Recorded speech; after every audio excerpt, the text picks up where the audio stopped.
এয়া চেনি কল বা চেনি চাম্পা কল বুলি কয়। আজি এঠক কল পাৰা হ'ল। এঠক কলত 13 আশী কল, মুঠ 13 আশী। তাৰে 1 নং আশীটোত এইটো 31টা কল। আনহাতে 2 নং আশীটো এটা আচৰিত লগা ধৰণৰ ঘটনা। ঠিক এনেকৈ ঘূৰণীয়া আকৃতিৰ ইয়াত 52টা কল। এঠক কলত 13 আশী কল, 1 আশীত 31টা আৰু মূল এটা ডাঙৰ দ্বিতীয় আশীটোত 52টা কল। এয়া চেনি কল। যোৱা 2 ডিচেম্বৰত এঠক কল চেনি চাম্পা কল বা চেনি কল বুলি কয় পাৰা হৈছিল। তাৰ সেউজীয়া ৰঙৰ যিখিনি অংশ দেখিলে সেইদিনা পাৰা অৱস্থা। আৰু আজি 8 ডিচেম্বৰত আটাইখিনি কল এইদৰে ৰং চঙুৱা হৈ পকিছে। মুঠতে কল থোকত 13 আশী কল আছিল।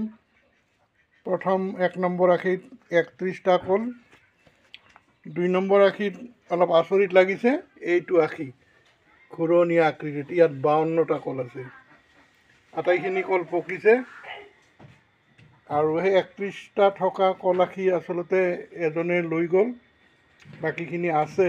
আমি অকণমান প্ৰসাদ আগবঢ়াই কল ব্যৱহাৰ কৰিম। অন্যহাতে কোনো আগ্ৰহী ব্যক্তিয়ে যদি পকা কল এতিয়া নিব বিচাৰে আমাৰ পৰা আহি নিবই পাৰিব। যি কি নহওক, সেউজীয়া ৰঙৰ সিদিনাখন পাৰা অৱস্থাত 2 ডিচেম্বৰ আৰু আজি 8 ডিচেম্বৰত কলবোৰ পকিছে।